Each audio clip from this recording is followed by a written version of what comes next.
पारादीप बंदर निषेधांचल मध्य दुर्घटना डंपर चप्पारे जड़े ठिका श्रमिकों मृत्यु होइछि।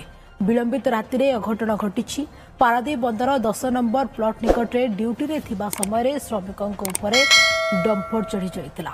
मृतक जनक कुजंग ब्लॉक पानापल्ली गाँवर भ्रमर बरस्वाई। मृतदेह 18 बांकी हस्पिटाल रखा जाइछि। सेबळे परिवार लोके क्षतिपूर्ण दाबी करिछन्। पारादीप बंदर निषेधांचल मध्य दुर्घटना घटी जाइछि। डंपर चप्पारे जड़े ठिका श्रमिकों मृत्यु होइछि। ये श्रमिक भ्रमर स्वाई। विलंबित राति रे अघटन घटी किंतु वर्तमान चित्र आपण देखुछंती। क्षतिपूर्ण दाबी करिसेंती परिवार लोके। पारादीप प्रतिनिधि रमाकांत नायक आम सहित जोड़ी होती। रमाकांत, अति दुखददायक घटना किपरि एते बड़ घटना घटीगला, कारण डंपर चप्पारे किपरि जड़े श्रमिकों जीवन मध्य चलीगला, किंतु परिवार लोके जितेबाला भी क्षतिपूर्ण दाबी करछंती। कौन से माने कहउछंती एवं पूरा घटना बाबद रे आपण टिके सविशेष सूचना दियंतु।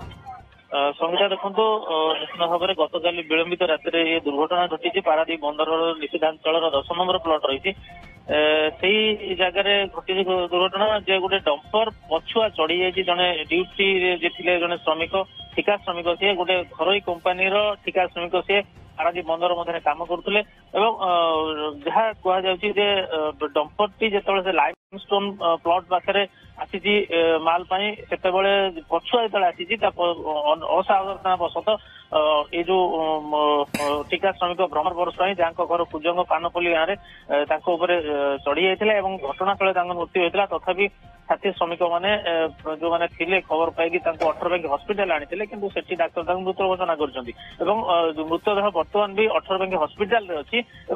परिवार संपर्कीय गाँ लोक साथी श्रमिक ये रुंड होती से क्षतिपूरण दाबी करेतु से जो युवक जनक बयस पाखापाखि 30 पाखापाखि हम छोट झी अच्छी बुढ़ा बापा माँ अच्छा तेणु परिवार से जड़े एकमात्र रोजगारक्षम व्यक्ति तेणु परिवार को आर्थिक सहायता दि जाऊ।